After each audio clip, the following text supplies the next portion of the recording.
नमस्कार दोस्तों, हरे कृष्णा, राधे राधे। सावन का महीना चल रहा है। सबसे पहले सभी लोगों को सावन का बहुत बहुत शुभकामनाएं। भगवान भोलेनाथ, भगवान शिव जी, भोले भंडारी का इस दिन इस समय जो है ना पूजा किया जाता है। पूरे शिव परिवार की पूजा की जाती है, बड़े धूमधाम से भगवान की पूजा की जाती है। तो जो लोग भी इस समय शिव महापुराण पढ़ रहे हैं या शिव पढ़ना चाहते हैं तो वो किस तरह से पढ़े। तो देखिए, आप शिव महापुराण पढ़ सकते हैं। आप चाहे तो इस समय श्रावण महात्म भी पढ़ सकते हैं। अगर आपके पास ज़्यादा समय नहीं है तो आप श्रावण महात्म पढ़ लीजिए। डेली एक एक अध्याय पूरे सावन के महीने में पढ़ सकते हैं। तो पढ़ने का क्या है, कुछ चीज़ें हमें समझना चाहिए। देखो, स्थान, काल और पात्र बहुत ज़्यादा महत्व रखता है। स्थान यानी कि जब आप पढ़ेंगे तो आप अपने मंदिर के सामने बैठ के पढ़िए, या तो फिर आप कोई शिवालय में जाके पढ़िए, बहुत ज़्यादा अच्छा माना जाता है। काल यानी कि समय जो होता है ना, बहुत महत्वपूर्ण होता है। ये कहते हैं ना कि समय किसी के लिए रुकते नहीं है, हम समय के लिए रुके रहते हैं। तो आप समय को निर्धारित कर कीजिए। या तो आपके पास अगर सुबह के समय है तो आप सुबह पढ़ लीजिए, और अगर आपके पास शाम का समय है, प्रदोष काल का समय है, रात की समय है, आप जॉब करते हो, देखो अपनी जीवन शैली तो हम चेंज नहीं कर सकते। तो जो भी आपका समय है उस हिसाब से आप एक समय को फिक्स कर लो और कोशिश करो खूब इमरजेंसी ना आए तो आप उसी समय में पाठ करोगे। और पात्र तो आप खुद ही हो, तो आप ऐसा नहीं कर सकते कि मेरे बदले में तू पढ़ दे भाई, अब मैं नहीं पढ़ सकता। तो ठीक है, ये 3 चीज़ें आप ध्यान रखो। इसके बाद आती हूँ चौथा चीज़ क्या होता है कि आप अपने खान पीन में ध्यान दो। सावन के महीने में ज़्यादातर घरों में कोई भी जो नॉनवेज है नहीं बनती है। और अगर आपके घर में प्याज लहसुन बनते हैं, बहुत सारे घर में बनते हैं, तो आपको पूरे वस्त्र चेंज करना है, नहाना है, उसके बाद पढ़ना है। ठीक है, अगर आप नियम लेके पढ़ रहे हो तो। और अगर आपके घर में बिल्कुल सात्विक खाना बना रहे तो आप हाथ पैर धोकर भी पढ़ सकते हो।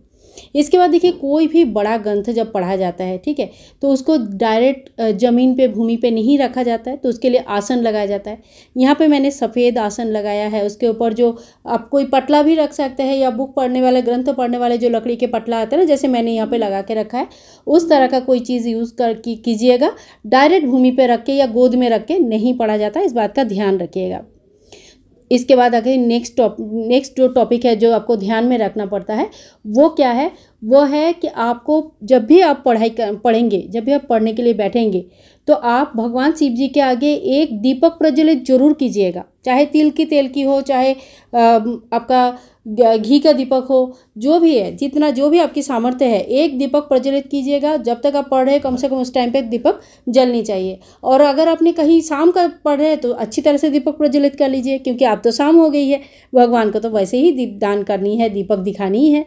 तो ठीक है, दीपक आप जरूर प्रज्वलित कर लीजिएगा। तो ये कुछ नियम है जो आपको बिल्कुल समझना चाहिए कि ये एकदम बेसिक रूल्स है, ये आपको समझना चाहिए कोई भी ग्रंथ, धर्म ग्रंथ पढ़ने से पहले। इसके बाद देखिए, आप शुरू करेंगे, शुरू में बहुत सारा स्तोत्रम दिया रहता है, मंत्र दिया रहता है, बहुत सारी चीज़ें दिया रहती है। अगर आप वो संस्कृत में है, पढ़ सकते हैं तो ठीक है, नहीं पढ़ सकते तो आप अध्याय 1 से 1 नंबर अध्याय से शुरू कीजिए, बिल्कुल अपनी लैंग्वेज में, आपके खुद के लैंग्वेज में मिल जाएगी, आप उसी लैंग्वेज में पढ़िए। और जब भी पढ़ेंगे, ऐसा एक अध्याय अगर आपने पढ़ा तो एक अध्याय को पूरा करके तभी आपको उठना चाहिए। ठीक है, जैसे अगर आपने एक अध्याय बहुत छोटा सा है तो आपने एक दिन में 2-3 अध्याय पढ़ा, ठीक है। हम लोग गृहस्थ जीवन है, बहुत बड़ा नियम नहीं ले सकते। एक छोटा सा नियम लीजिए कि जो अध्याय मैंने शुरू किया है, कम से कम उस अध्याय को ख़त्म करके तब मैं उठूँगी। ऐसा नहीं कि आधा अधूरा पढ़ा हुआ और अब मुझे उठना है, अब मुझे नींद आ रही है, अच्छा नहीं लग रहा है, कोई काम आ गया, किसी ने बुला लिया, कुछ भी XYZ कारण आ गया तो हम उठ गए। ऐसा नहीं, आपने एक अध्याय शुरू किया, उस अध्याय को कम से कम ख़त्म कीजिएगा और फिर भगवान से क्षमा प्रार्थी कि भगवान आज तक मैंने इतना ही पढ़ पाई, और आगे का जो है ना, मैं कल इसी समय आपसे फिर मिलने आऊँगी और आपके सामने फिर से पढ़ूँगी। तो एक भगवान के साथ रिलेशन बना लीजिए कि मैं जो है ना इसी टाइम आके आपके सामने बैठ के ये पढ़ूँगी। तो ये बहुत अच्छा लगता है, आपको खुद को लगता है कि नहीं, भगवान को मैंने बोल के आई हूँ, भगवान को मैंने बताकर आई हूँ कि मुझे जाना है और जाके उनके सामने ये पढ़ना है, मुझे कुछ सीखना है, और मेरा ये मतलब वादा है भगवान से कि मैं जाऊँ, मैं पढ़ूँ, मुझे पढ़ना है। तो देखना, एक बहुत ज़्यादा पॉजिटिविटी फील होता है, बहुत अच्छा लगता है अगर आप पढ़ना चाहते हो। और अगर आप सिर्फ मतलब जानने के लिए, ज्ञानवर्धक हिसाब से पढ़ना चाहते हो, तो फिर आप बुक उठाओ और कभी भी कहीं पर भी पढ़ो, पढ़ने में कोई मनाही नहीं है। शिव पुराण पढ़ने का, शिव पुराण कोई भी ग्रंथ आप 2 तरह से पढ़ सकते हो। एक संपूर्ण नियम के साथ, जो आपको शिक्षा देने के साथ साथ आपका आध्यात्मिक चित्त भी उन्नति करता है, आपका आध्यात्मिक जो सोच है उसको बढ़ाती है, वो अच्छा करता है, आपका जीवन शैली अच्छा करते हैं। दूसरा, आपको एक शिक्षा देते हैं जो शिक्षा आगे चल के आपको काम आता है।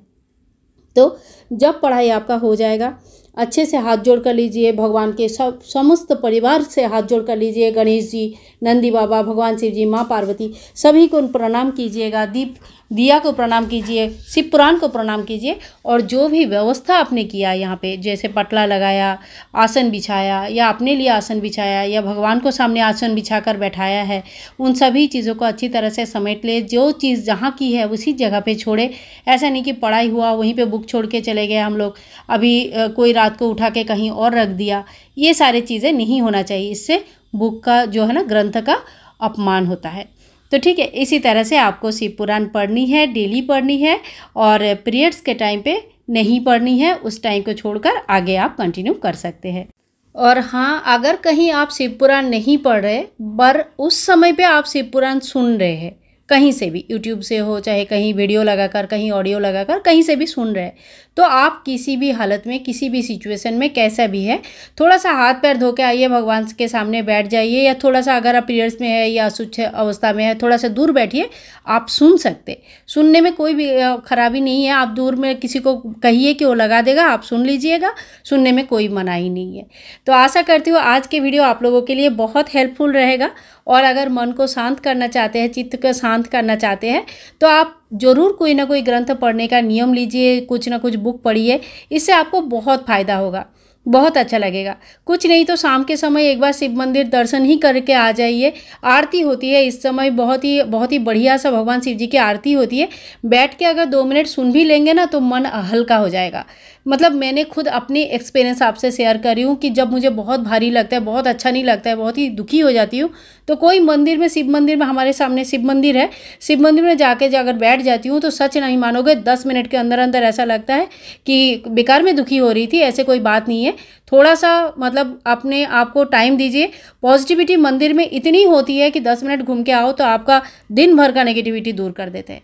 मिलूंगी नेक्स्ट वीडियो में, तब तक के लिए हरे कृष्णा, राधे राधे, ओम नमः शिवाय, हैप्पी सावन महीना।